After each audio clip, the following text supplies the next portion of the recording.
Assalamualaikum waalaikumsalam warahmatullahi wabarakatuh. Bismillahirrahmanirrahim. Alhamdulillahi salatu wassalam alaika wal ali ya khairal anam. Rabbun karim wa anta dhu khilqin azim. Fasfa' lana intal karim.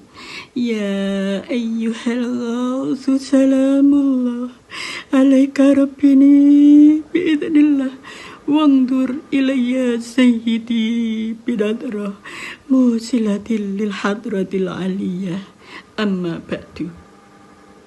Al-mukarramun wal mukarramat, para alim ulama, para kiai, ibu nyai, al-asatid wal asatidah yang kami muliakan, kepada hadirin hadirat, al-mujahidin mujahidat yang kami hormati, tak lupa pula adikku remaja dan kanak-kanak yang kami sayangi.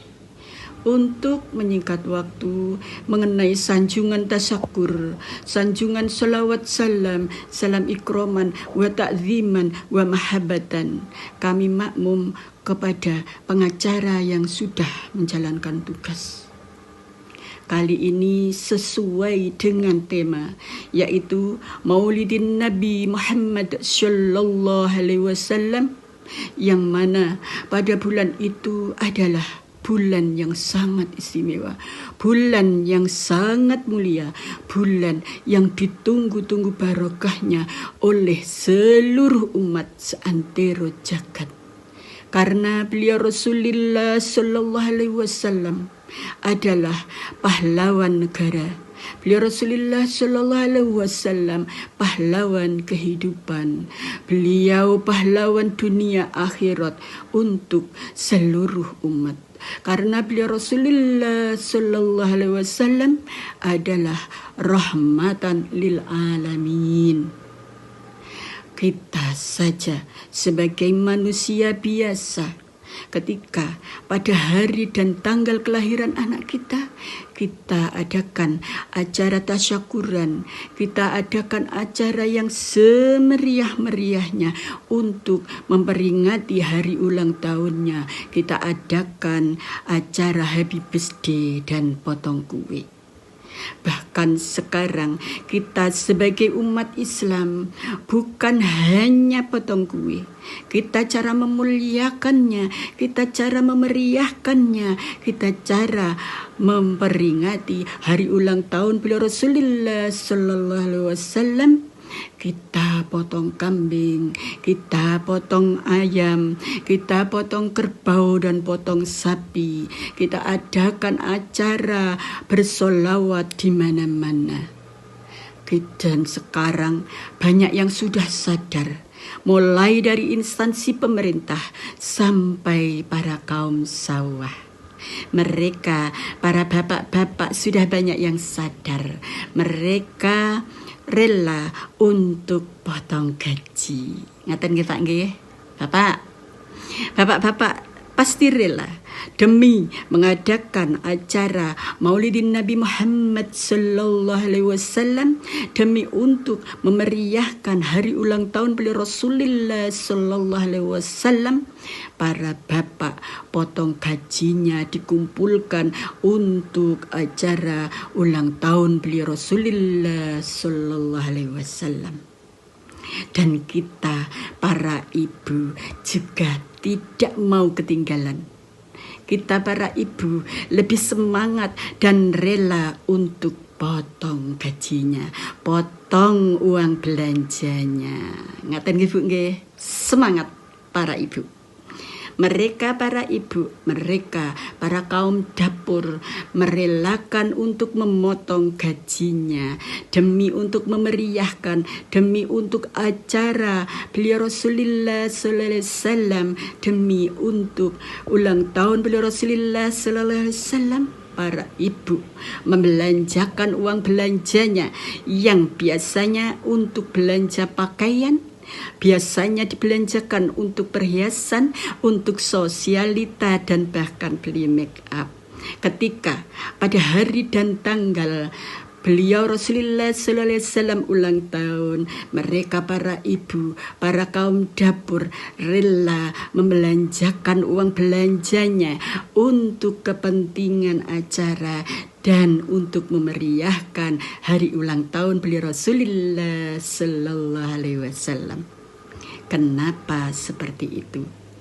Karena man hayya makanan, barang siapa yang menyediakan tempat, wahaya atau aman, dan menyediakan makanan, wajama'a ikhwanan, mengumpulkan para saudara, mengumpulkan para handai tolan, mereka memeriahkan, memuliakan demi acara beliau Rasulullah sallallahu alaihi wasallam untuk ulang tahun beliau Rasulullah sallallahu alaihi wasallam, maka jaminannya adalah jannatun na'im, yaitu surganya para nabi.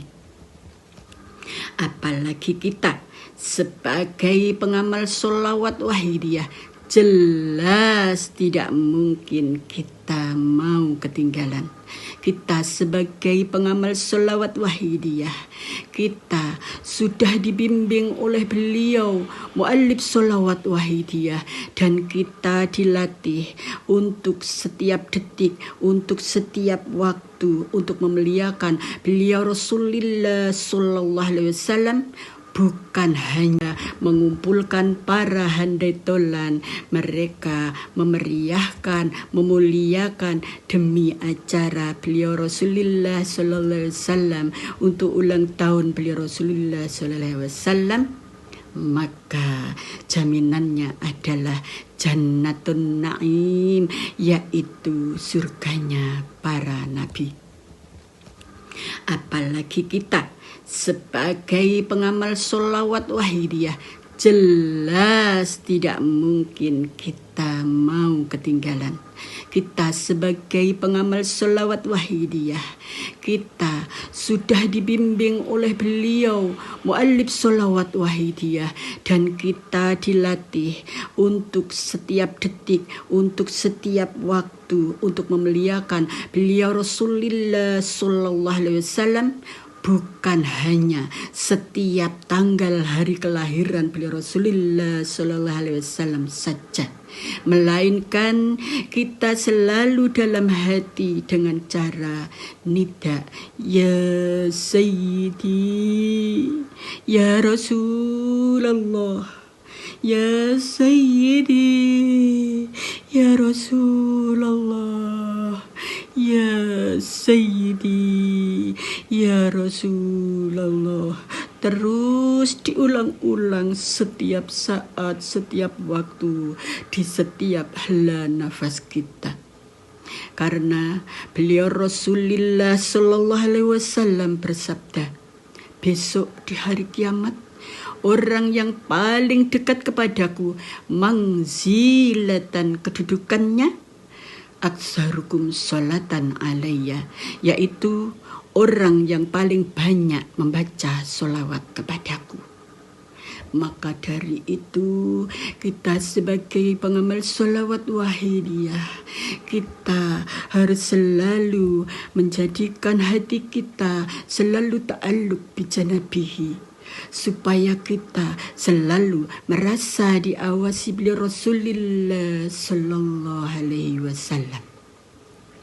Hadirin hadirat rahimakumullah, sesungguhnya kita para perempuan, kita para ibu inilah yang paling besar dan paling banyak mendapat jasa dari beliau Rasulullah sallallahu alaihi wasallam, yaitu dulu ketika pada zaman jahiliyah, ketika setiap lahir perempuan dibunuh. Di zaman jahiliyah, lahir perempuan dibunuh. Berkat beliau baginda Rasulullah sallallahu alaihi wasallam, kita para perempuan sampai sekarang masih hidup. Ketika zaman jahiliyah, setiap lahir perempuan dibunuh, lahir perempuan dibunuh. Dongno, kula panjenengan mboten urip nggih, karena setiap lahir perempuan dibunuh. Tapi beliau baginda Rasulullah Sallallahu Alaihi Wasallam sebagai pahlawan negara, sebagai pahlawan kehidupan, sebagai pahlawan dunia akhirat, beliau memperjuangkan umatnya, beliau memperjuangkan kita sebagai perempuan terutama, bukan hanya untuk kehidupan. Tapi kita sudah ditinggikan derajat kita diangkat derajat kita 3 kali lipat melebihi kaum ayah. Waktu itu zaman Rasulullah Sallallahu Alaihi Wasallam ada yang bertanya, wahai Rasulullah, kepada siapakah kami berbakti setelah kami berbakti kepada Allah wa Rasulihi Sallallahu Alaihi Wasallam? Rasulullah Sallallahu Alaihi Wasallam menjawab, ibu. Dan yang kedua, wahai Rasulullah, kepada siapakah kami berbakti setelah kami berbakti kepada Allah wa Rasulihi Sallallahu Alaihi Wasallam? Rasulullah menjawab, ibu. Dan yang ketiga tetap ibu, baru ayah. Sebegitu tingginya derajat kita sebagai perempuan, beliau Rasulullah Sallallahu Alaihi Wasallam mengangkat kita 3 kali lipat lebih tinggi derajatnya dibanding kaum ayah. Dan itu masih ditinggikan lagi oleh beliau Rasulullah Sallallahu Alaihi Wasallam, yaitu kita dijadikan an-nisa'u imatul bilad. Kita padahal para perempuan sebagai kaum lemah, tapi kita kalian Rasulullah Sallallahu Alaihi Wasallam sudah dikokohkan menjadi tiangnya negara. Cobi saka menika leh mboten kuat, mboten kokoh, dos pundi ambruk napa mboten? Jelas ambruk nggih, karena saka menika harus kuat. Dan kita sebagai perempuan dikokohkan oleh beliau Rasulullah Sallallahu Alaihi Wasallam sebagai an-nisa'u imadul bilad. Kenapa? Karena kita sebagai perempuan adalah madrasatul ula, sebagai pendidik pertama. Ketika kita para perempuannya soleh, maka soleh semua para generasi. Wa idza fasadat, dan ketika para perempuannya rusak, maka rusaklah semua generasi, karena kita tidak bisa mendidik para generasi kita. Sedemikian beliau Rasulullah Sallallahu Alaihi Wasallam mengangkat kita, mengokohkan kita, padahal kita sebagai perempuan kaum lemah, padahal kita sebagai manusia yang namanya menuso, menus kakean dosa. Kalian beliau Rasulullah Sallallahu Alaihi Wasallam diangkat derajatnya. Kalian beliau Rasulullah Sallallahu Alaihi Wasallam diperhatikan. Kalian beliau Rasulullah Sallallahu Alaihi Wasallam